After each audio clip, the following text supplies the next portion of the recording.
Weird. Okay, let's go. Okay. All right. Welcome back to Voyager Upon the Dawn. As you can see, Christmas came early to the channel with Steven being back with us for a very special Iron Maiden show. So thank you. It's my pleasure. Bit of horns up for Maiden. Exactly. So this is going to be a little bit different show than probably some people be used to. We're going to really focus in on starting with the Blaze Bailey era, which I'm sure that there's a lot of agreement and disagreement when things start there and kind of go all the way through to the most recent release. I titled this one Iron Maiden, What Happened? So I think there's going to be a lot of interesting discussion going forward.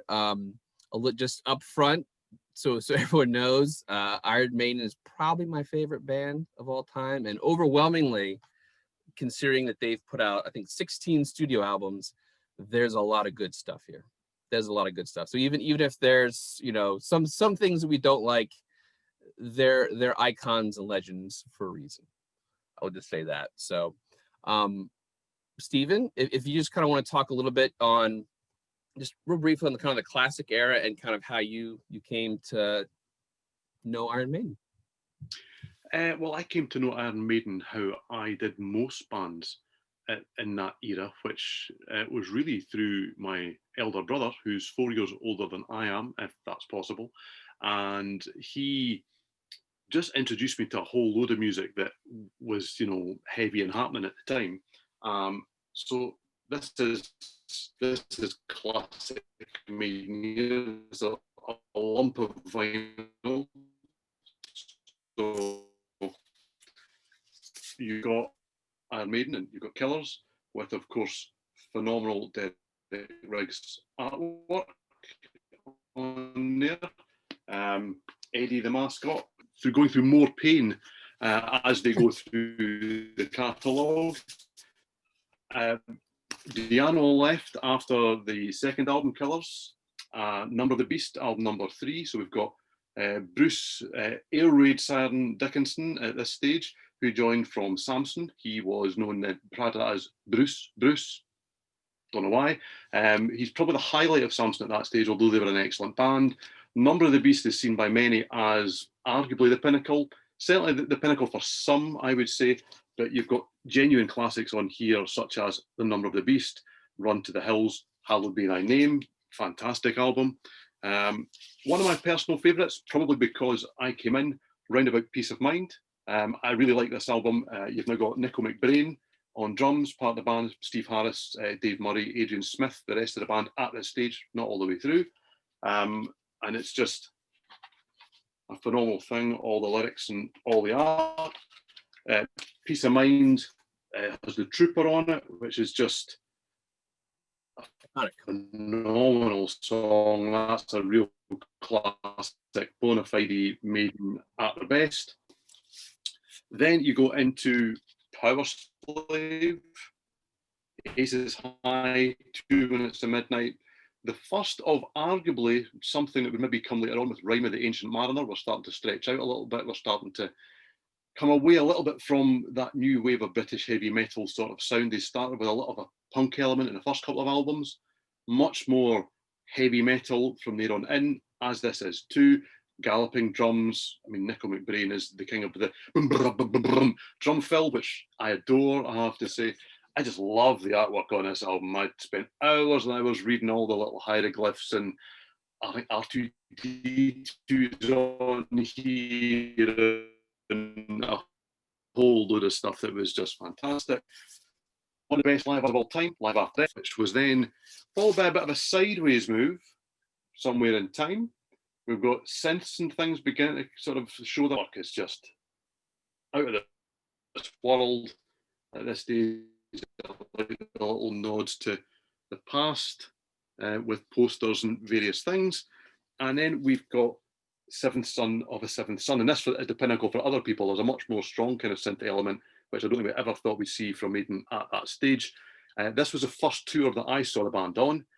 They were utterly amazing, absolutely outstanding. I saw them at the Edinburgh Playhouse, and they just blew my world away. I was 14 or 15 at that stage, and they really were as good as it got back then, it has to be said.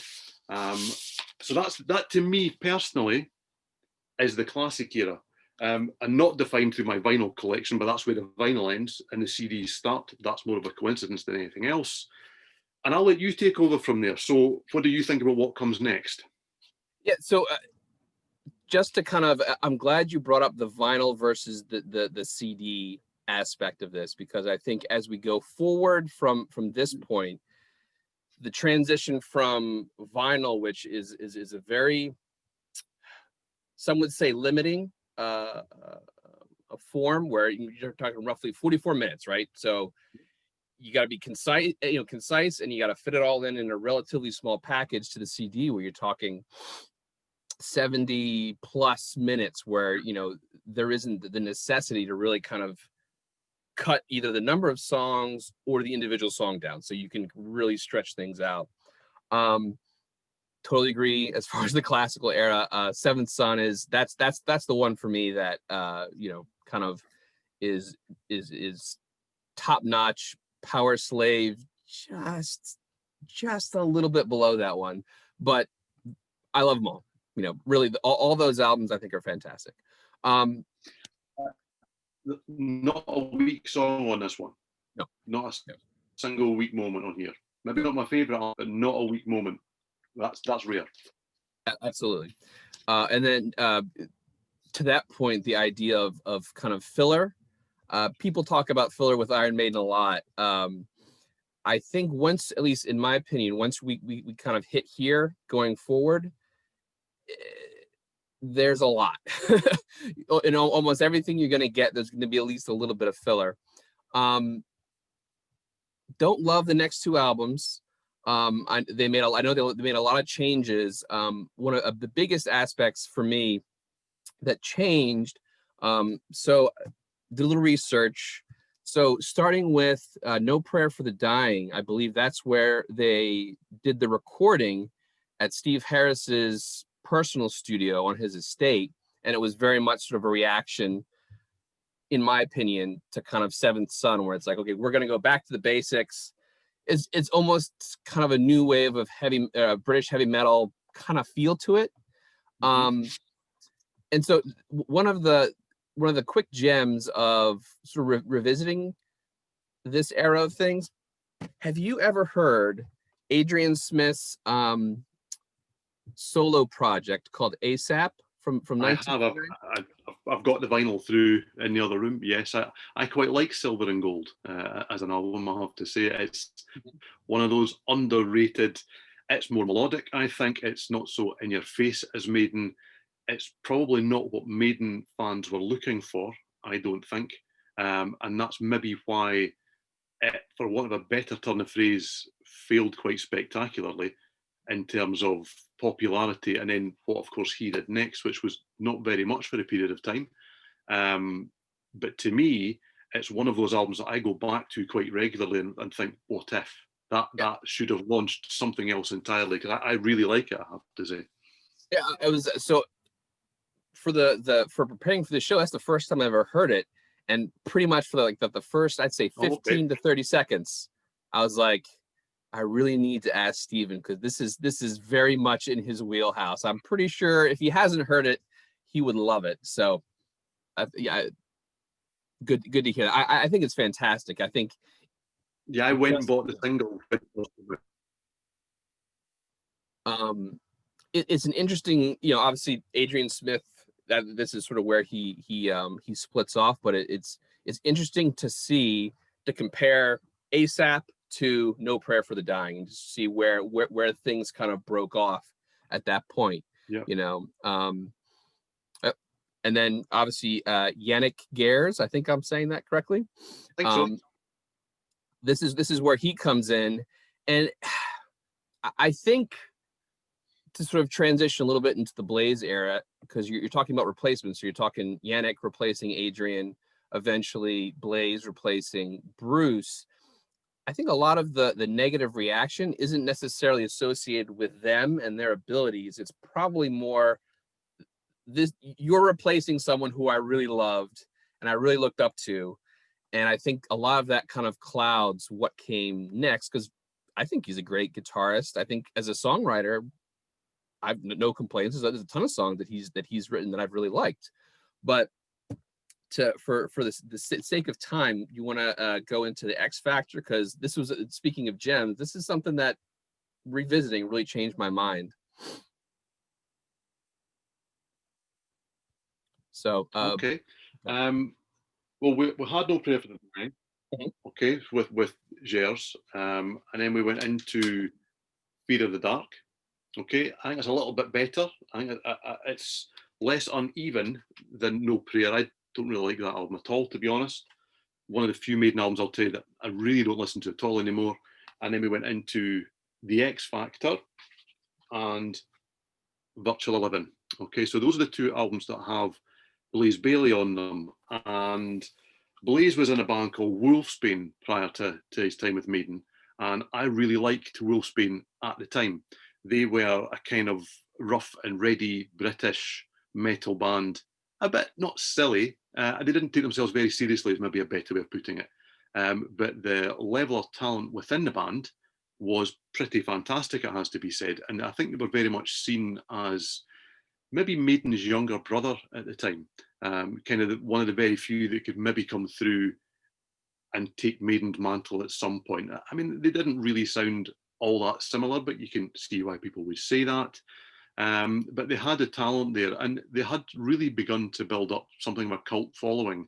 And I think they had support slots with Maiden and various things. And when Dickinson left the band, I mean, he'd been suggesting that even after Seventh Son, that maybe the best thing for Maiden to do would be take a real left turn and do something like Led Zeppelin 3 and actually go more acoustic and just kind of change things entirely, do you know? Brave, bold, possibly mad, but the band went, well, no, we don't want to do that. And then it was a tale of diminishing returns, in my humble opinion, from there until he left. When Blaze came in, it's interesting because I'll disagree with you a little, but I think a lot of people have issues with not just the fact that Blaze replaced Dickinson. I think people have issues with Blaze's performance. Personally, I think that the material he was given wasn't quite as strong. I prefer probably both his albums to certainly No Prayer for the Dying, arguably some of Fear of the Dark, but not all of it. But I think as well live, I saw Maiden twice with Blaze, both in the Glasgow Barrowlands, which is an iconic venue, slightly smaller, or not slightly smaller, much smaller than what Maiden were used to playing, to be fair. They were playing, you know, big sort of arena venues and the sheds, as people would call them. And they went from that, saw Dickinson's farewell tour as well, which I'll forget about because he obviously did not want to be there. And that came across in every performance. It really just was, he was off stage as much as he was on stage. I liked Blaze live with them, but I understand why people didn't. He's not the most mobile front man. He's intense, which Dickinson is, but in a different way. He's energy and he's running and he's flag waving and he's, you know, got the jackets on and off. And you shut your eyes and open them again, and he's somewhere else on the stage. He's on the riser, he's down the front, he's, you know, rallying the troops. He's an iconic frontman. And Blaze is a solid frontman. See him in a small venue, the guy's amazing. He's in your face, he's eye-to-eye contact. Do you know, he's a ball of energy, but a ball of energy that stands still. His face is bright red because he's so involved in what he's doing. But when you play a big room, that doesn't necessarily come across the same way. And I just don't think people took to it, partly because he, in their eyes, couldn't replace their hero, because Dickinson was very much, along with Steve Harris, obviously, seen as the band, I think, at that stage, by a lot of people, not everybody. So I think people had an issue with Blaze's performance. I really like this album. I like it. I always did, to be honest. I just think that there's lots of stuff on here that, you know, Sign of the Cross, certainly Man on the Edge, which kind of, that's a real up and atom song.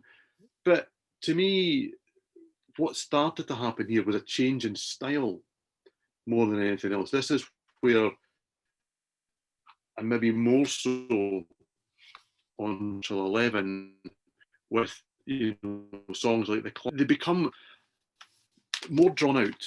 They're more willing to experiment, and certainly, and we'll get a bugbear of mine out of the way here. Steve Harris does like to noodle, as I call it, on the bass. He does like to kind of go blum blum blum blum blum blum blum blum. I can go on if you want, but you get the idea. And there are 2 or 3 songs, and then going forward there are 3 or 4 songs. And then if you move into the rest of the catalogue, there are 5 or 7, 10 or 12 songs where we go, well, here's the bass intro. And I'm like, nah, well. So let's not get too far ahead of ourselves. I really like the Blaze Eater, but it's one of those times where almost, but not quite, I liken it to, say, Van Halen versus Van Hagar, or a slightly more proggy version, Fish Marillion compared to Steve Hogarth Marillion, where I can get an awful lot from both versions of the band by thinking of them almost as different bands. But then when you had Blaze performing songs like Run to the Hills, The Trooper, Running Free, it worked because I wanted it to work. But I think anyone that was there that didn't necessarily hub his back in the way that I did when I was watching them, I can understand why they kind of went, nah, I don't think I'll do this again. So that's my take on the Blaze era, personally. Yeah, so I actually agree quite a bit on the idea of the live performance, because at least from some of the digging that I did, I know for the tours that they had, he also had some health problems, which caused them to kind of cancel a bunch of shows. I think they were mostly in the U.S. But you bring up a good point. Is the onstage presence is a stark contrast between Bruce and Blaze, and I think as much as I like Blaze's voice, it is much more limited. I don't think it quite has the range that Bruce does. And in the same way that I don't, Bruce has a very limited set list from the Paul Di'Anno era. And it always sounds a little bit weird, when, at least to me, when he's trying, if he's trying to do those songs. Sometimes it works and sometimes it doesn't. But there's a very different approach and sound for those, going from Paul to Bruce to Blaze, and considering how huge the catalog was for Iron Maiden at that point, and he has to perform it all. That's rough. That's a very difficult thing to try to live up to. So I think I agree that's probably big part of the issue. I never liked the X Factor until I went back, and I think that this is kind of, you're very, very true that this for me is the first kind of modern Maiden album. I think it's actually very similar to another album we're going to get to a little bit in the future, and there's hardly any song here that's immediate. It takes time to develop. Blaze's performance it's sometimes what I call very kind of quiet and very small. A lot of times it kind of builds to something, but again, it's very, very different. Very intense, very dark. And actually, when I had been listening to like a CD copy of the X Factor, I went to their website, and there's actually a 2015 remastered version of all those songs. And to me, it sounded almost night and day better. I found that the original mix was not very good, very kind of, at least in my opinion, very muddy and odd. Like it just, some parts sounded muffled, other parts just sounded kind of all over the place. With the 2015 remaster, I was stunned. Like on my Iron Maiden lists, the X Factor is kind of quietly growing and kind of going up. The Edge of Darkness specifically, which is based off of both Heart of Darkness and Apocalypse Now, the film. Like, again, talking about brevity, if the album would have ended right there, that would have been about 15 minutes, and this is going to be a theme kind of going forward. Like, I've got a lot of notes on that. That would have been a great, intense way to end, because we're both album guys. Like I assume, right? Like we want to start with the first song and kind of go all the way and it tell a story. And I think with the CD era, you'll see with other ones, adding everyone's songs sort of dilutes that and sort of deadens the impact of a concise statement as compared to an LP. So I really like the X Factor.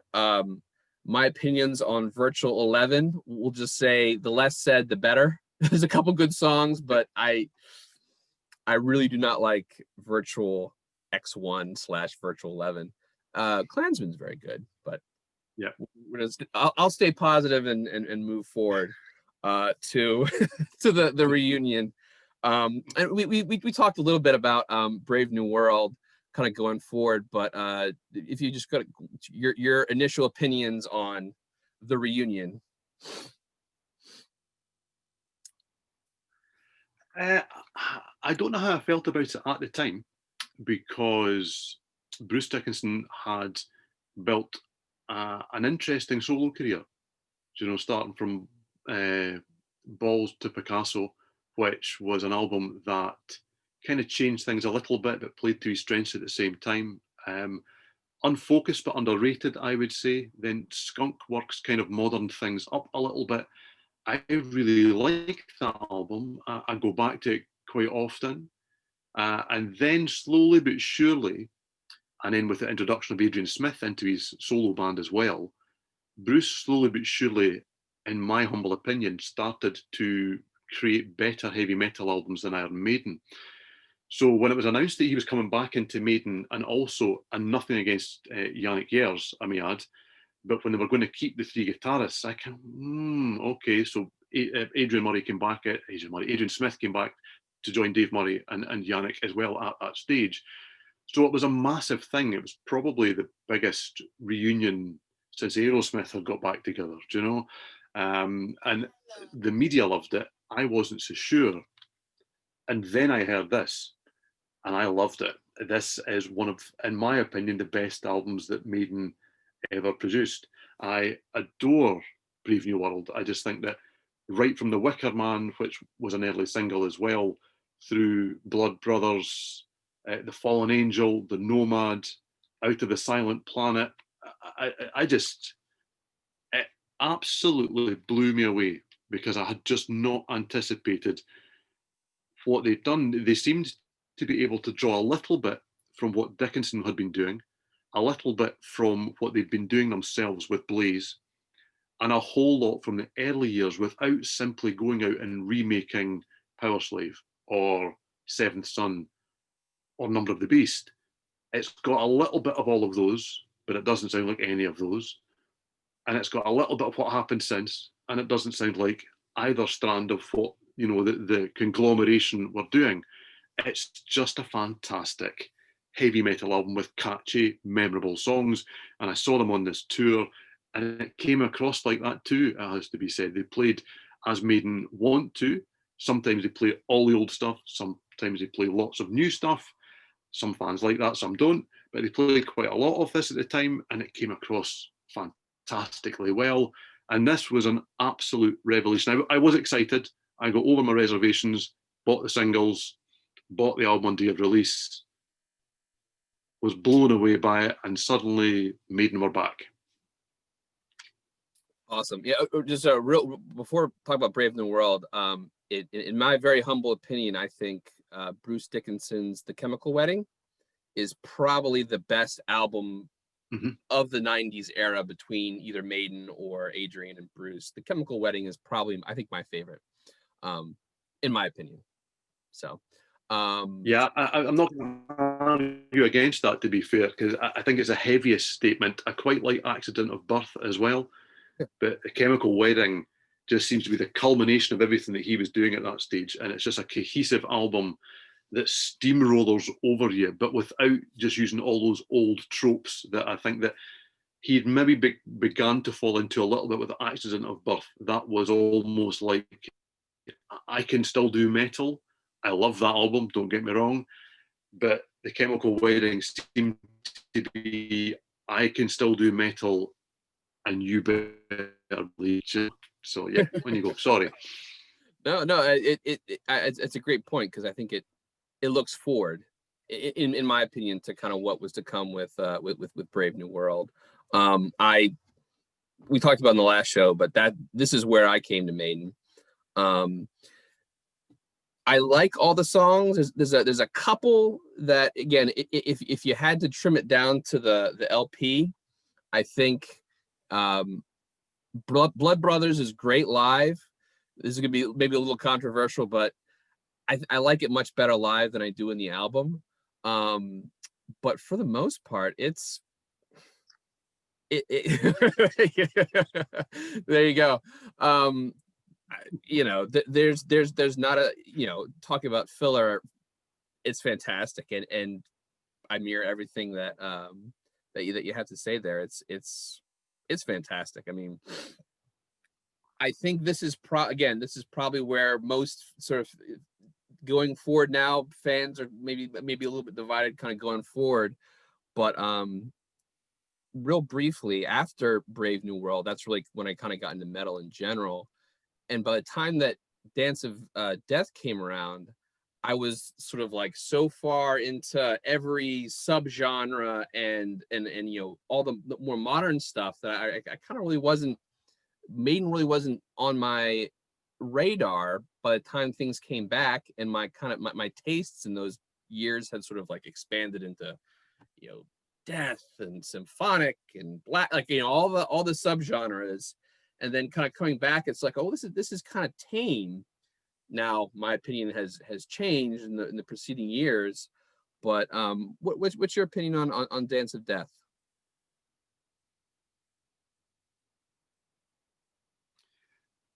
My opinion on Dance with Death is that if Brave New World was a band that had suddenly managed to do this, Dance of Death took it to the cliff.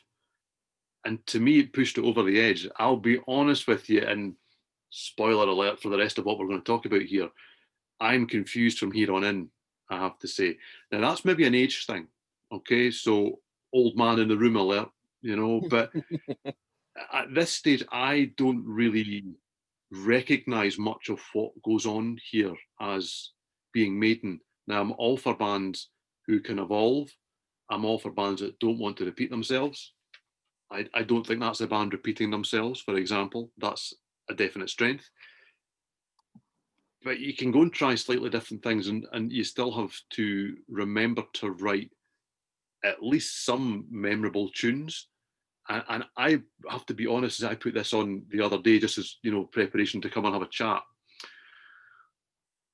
Passchendaele maybe had stuck in the mind. New Frontier had maybe stuck in the mind. Rainmaker had maybe stuck in my mind. I don't know how many times I've gone back to this album and thought, it has to be better than I remember it. And I put it on and think, have I played this before? Because nothing sticks. And if there's one thing that all eras of Maiden had done up to this point, even Virtual 11 for me, because there is the Klansman on there and things like that, they always managed to, in a very heavy metal way, foot on the monitor, machine gun bass guitar, but they wrote memorable tunes. They gave you a chorus to chant along with and punch the air to. I don't have any of them on that. I think it's the worst album art. I just think that everything about the album just. I don't know. I don't even know what this is meant to be. I mean, that looks like a Bad Merciful Fate album. Do you know? That's what that looks like. And Yeah. So yeah, Dance with Death for me was that it was well titled for me, because for me it was Maiden dancing with death, because I have tried hard with the band from there on in, and you're saying they've arguably been your favourite band over the years. They were certainly up there as one of mine over the years, and they're not now by quite a distance. I don't have that affinity with Maiden since, because of what they're doing, not because of anything else other than that. Well, it's interesting. So by the time I kind of revisited Dance of Death, it actually, we get to that in a second. It actually wasn't until the next album kind of brought me back into the fold, if you will, and kind of got me excited about Maiden again. The biggest criticism that I have is the last three songs, the last 20 minutes, it gets exhausting. Like it's too much. It's everything is sort of winding down in those last three songs, and it's unnecessary. Like I know a lot of people really like the Journeyman. I think that's their only purely acoustic song. It doesn't fit in the album at all. If you wanted to do like an EP or a single or some sort of charity thing and take that off, that'd be great. But I think the last 20 minutes of that album really kills the momentum of the first 50. Passchendaele for me is probably one of my favorite Iron Maiden songs, even with all the classic stuff. Being a big history guy, if they would have ended the album right there, that would have been, I would have really had nothing negative to say about it. I mean, even the Nico song, I think is pretty good. I enjoy. It's not a classic, but it's fine. It works. It's fun. I think you get a little bit of all the eras on this one.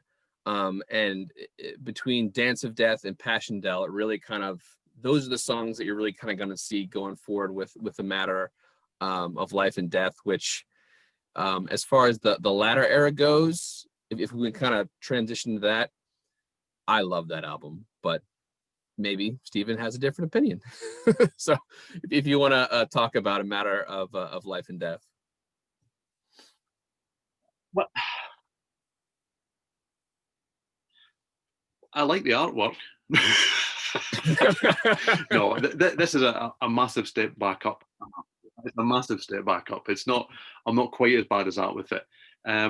But Bruce had vocal issues and various things by that stage, health issues, which had caused a little bit of vocal issues and things. That would be very unkind to say he had vocal issues, because the guy's still a great singer and he's still a phenomenal frontman, whether I'm in love with Maiden or not. I don't dispute any of those things. I think for me that although it's maybe still not as concise as it could have been, it does, well, I'm looking at the song lengths and it doesn't really. There's 6 minutes, there's 7 minutes, there's 8 minutes, there's another 7 minutes, there's, crikey, is that 9 minutes? And I think the thing for me is, you know that I love my prog, okay?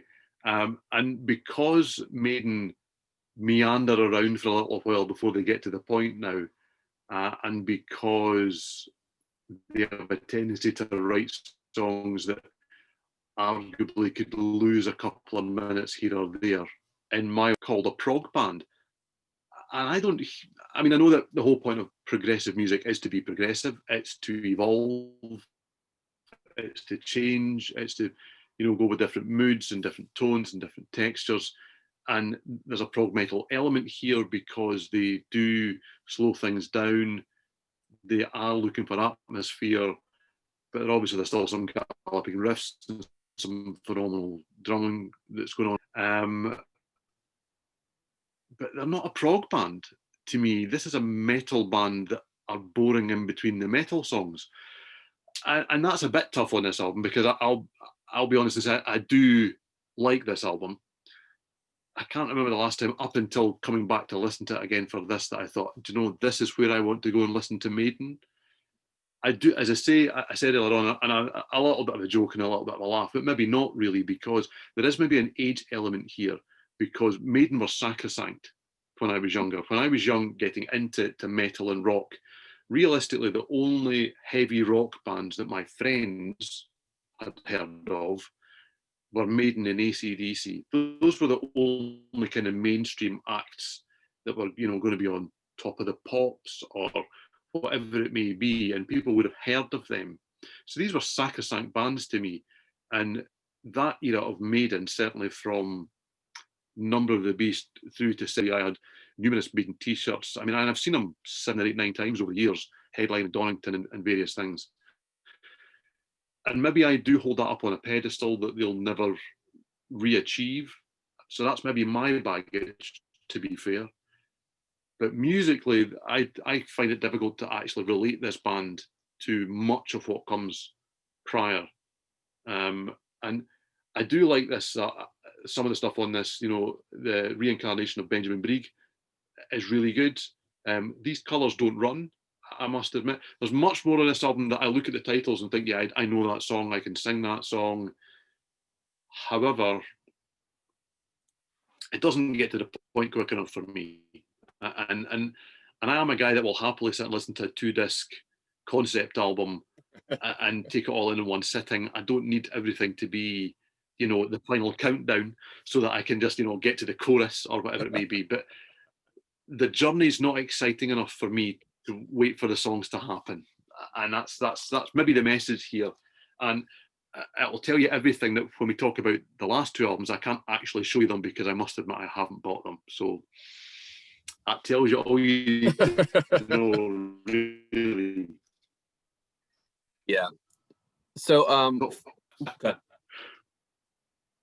so what I was going to say was for me, A Matter of Life and Death, when I heard that for whatever reason actually really got me back into the band and started me to kind of go backwards as well and revisit the kind of the classic era, even though very different. For me, the subject matter on the songs is spot on. The stories that they tell in those songs I really enjoy. I think are, for the most part, classic kind of Maiden themes. Obviously, war is a big part of that, and a pretty decent sense of history, I think, which is one of the things that you don't really hear talked about very much. I enjoy the little sort of historical nods that these songs have, whether it be with the Trooper, with the Crimea War, or D-Day is the Longest Day song, for example. So I really enjoy A Matter of Life and Death. Like I can certainly see why people wouldn't. There's a couple songs at the end. Again, there's a theme here. There's 2 9-minute songs at the end that I think if you were to cut, it would make the whole thing much more bearable. Greater Good of God and The Legacy, that's okay. It's about 20 minutes there that if you were to shave off, I think the whole thing would be much more enjoyable, in my personal opinion. But I think, in my opinion, all the cylinders are still going pretty well, pretty creative. Bruce's voice is more limited here, but I think the effort is he's given it everything that he's got, and I think that in my opinion they've changed the songwriting a little bit to sort of better fit kind of the aging process, because you can hear it. Maybe not as much with the next 2, but I think they do a good job compensating with the age, and obviously, like you said, the health issues. That's hopefully those are behind him, but you can hear it going forward. So history-wise, this is kind of where I was out. This is the peak before the Final Frontier. This is sort of the peak of Christopher's Maiden fandom, and then the Final Frontier happened, and I had a very, I think for you with Dance of Death, this is sort of my, come on back down to the valley off the mountaintop kind of experience. This is on this tour. This is the first and only time that I've actually seen them live. And I teased Steven this kind of going forward, but it was on a work day, and my wife who had we had seen Heaven and Hell together, and she loved, and she likes Maiden, so like, yeah, I'll come too. So we went, and she was absolutely exhausted and fell asleep probably 20 minutes before the set list started, and she slept through the entire concert. The entire concert, she slept through the whole thing, and I was like, I think, babe, you're probably maybe the only person in history to sleep through an entire Iron, like, just super loud with Bruce running all over the place and Eddie and people screaming. She slept through the whole thing. So I had a great time. Oh dear. Not so much with her. Not so much with her. So that's kind of the funny and I think there is something I don't know, symbolic, metaphorical about her reaction to the Final Frontier tour to my reaction to the Final Frontier album. So on that note, I'm pretty sure how you feel about this one, but yeah, I'm with you at that stage. When you saw them on the tour, how much new stuff to old stuff did your wife sleep through? She slept through all of it. No, the whole concert. Yeah. Did they play old stuff, or what was it, a balanced set list? Or because I know that they can sometimes come out and kind of go, do you know what? Basically, we're going to play all the new stuff, and you're going to like it whether you really want to or not. They do tell you before the tour, to be fair, so you know what you're buying tickets for. You know, can't argue with that. Yeah. Sorry. So yeah, it was. I was very surprised by how little of the old stuff they played. It was pretty much all Brave New World, Dance of Death. I think they played maybe one or two songs off Matter of Life and Death, and they actually played a lot of songs from the new album, which I think when I saw them hadn't even come out yet. Only the single, only the lead single had come out at that point.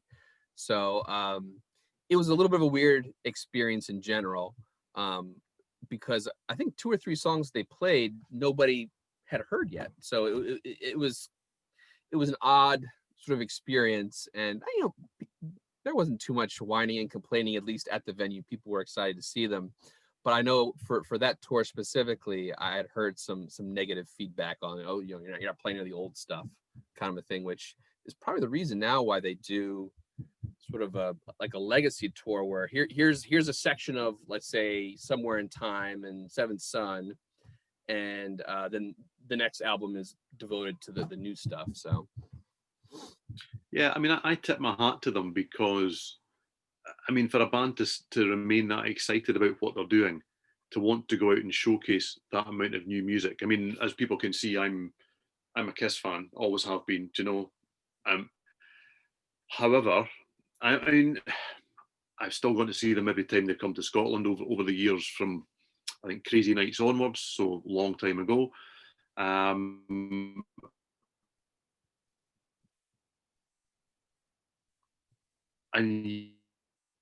yet, probably lots of fans really like. Personally, I would, really love a few deeper cuts along the way, something a little bit different. When somebody's not affecting, I'm cool with that. I'd also be okay had they play newer songs, even though they're newer, album, not, as good as I think most people would have hoped for. Mm.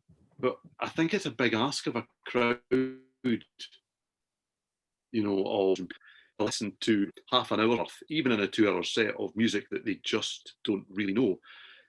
But then again, they believe in it, and as I say, they do have a tendency to tell people beforehand, actually, we're going to go out and we're going to do the new stuff, or we're going to go out and do the old stuff. And you can take your choice. You pay your money when you pay your money, or you don't. So yeah, I mean, they obviously like what they're doing. They obviously believe in what they're doing. Thankfully they're big enough to do whatever the hell they want. It doesn't matter whether I like it or not in that sense. And that, in those terms, is as much of a compliment as you need towards albums that it would appear that neither you or I are very keen on. However, there are lots of Maiden fans out there who really will tell you that Book of Souls is where it's at. That's their defining statement. They feel about that album the way I feel about Seventh Son. As I say, that's maybe just part of their journey, or maybe they just connect with that music in a way that I certainly can't, because I found Book of Souls to be borderline boring, and brave statements, because there are some really, hardened Maiden fans that love this current era of the band. And as I say, more power to them, because I would rather that Maiden were around and healthy unsuccessful than they weren't, because they are the flag bearers for heavy metal. They're still, I think, probably the band, because arguably for a while it was Metallica that were the band, but if any band lost their focus, it was Metallica. In a way that Maiden haven't, even if I don't really like the music, Maiden have stayed focused and true to the course.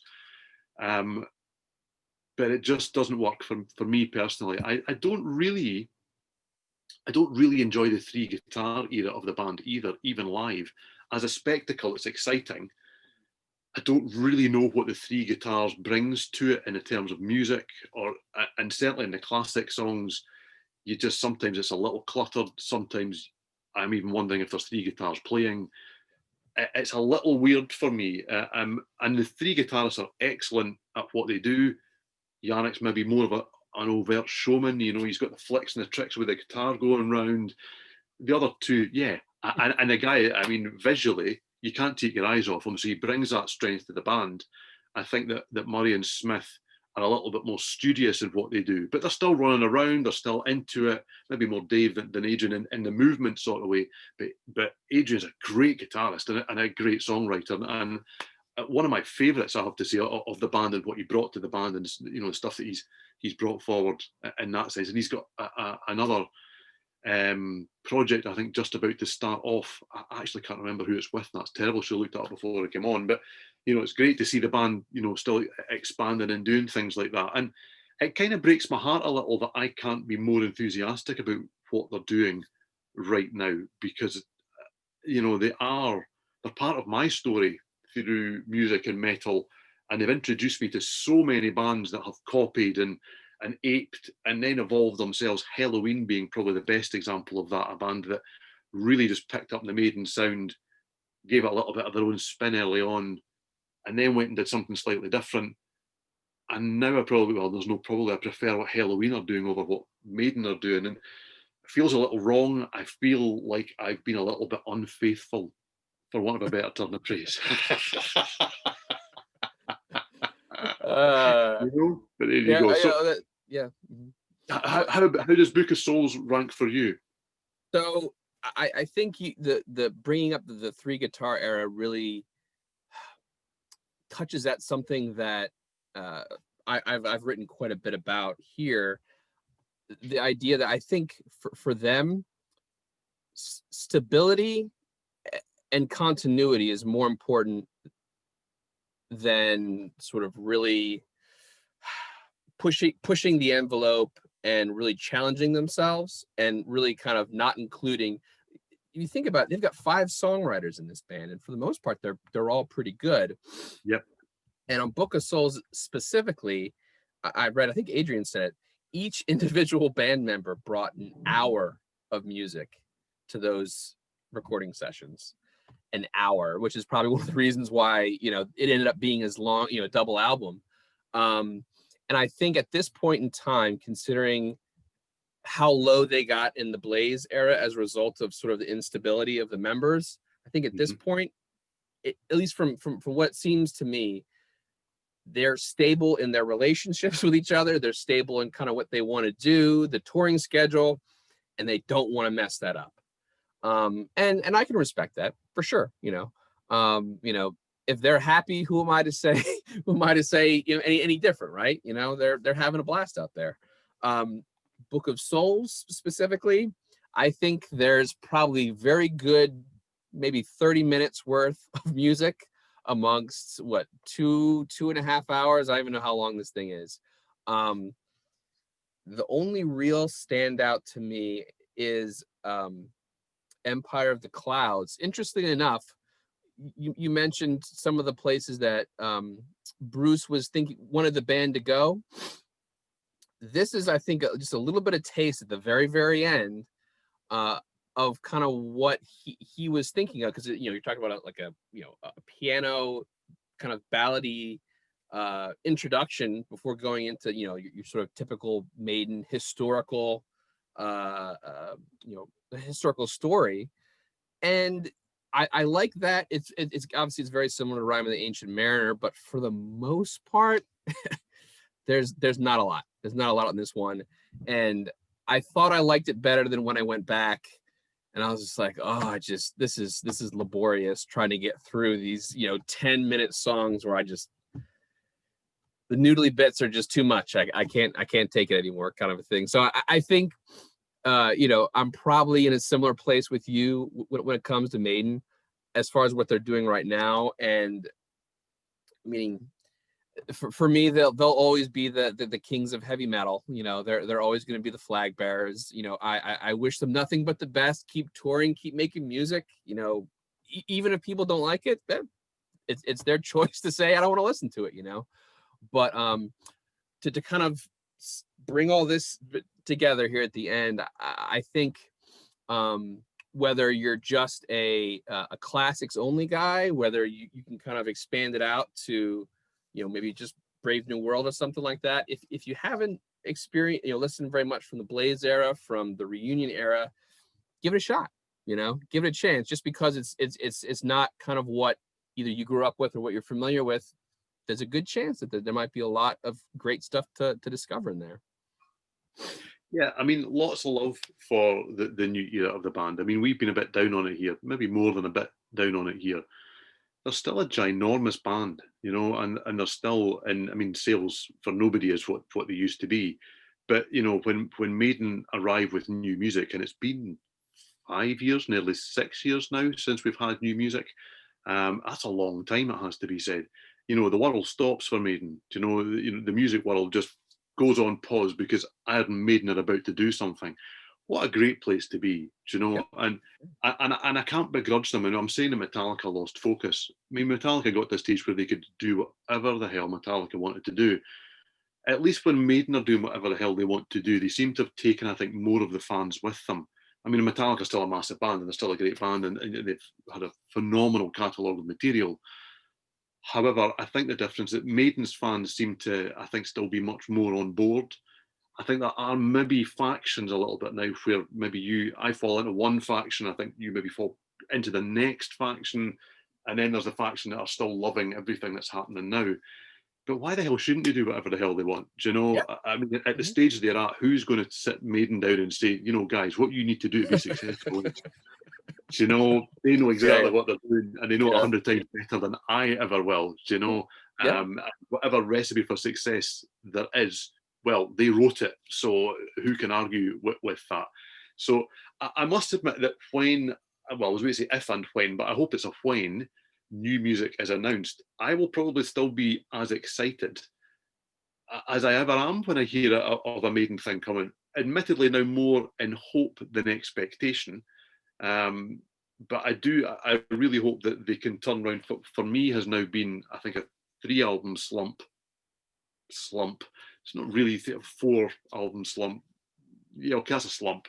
And come out of it with another Brave New World that makes me just think, actually, I need to eat my own words and go back and listen again, because nobody's better than this band. I mean, individually, what a phenomenal set of musicians. 3 fantastic guitarists, arguably the bassist of heavy metal, one of the best frontmen, showmen, singers that they've ever seen, a drummer that could flit in and out of any band.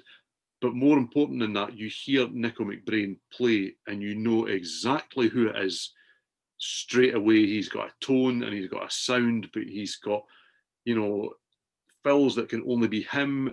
But the way he incorporates the cymbals into those fills as he goes round, and as a guy that used to play drums, I mean, I used to just, especially,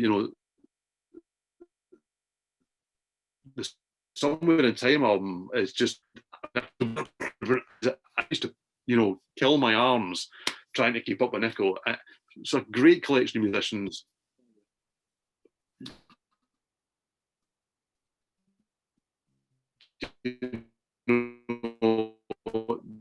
For me, recent.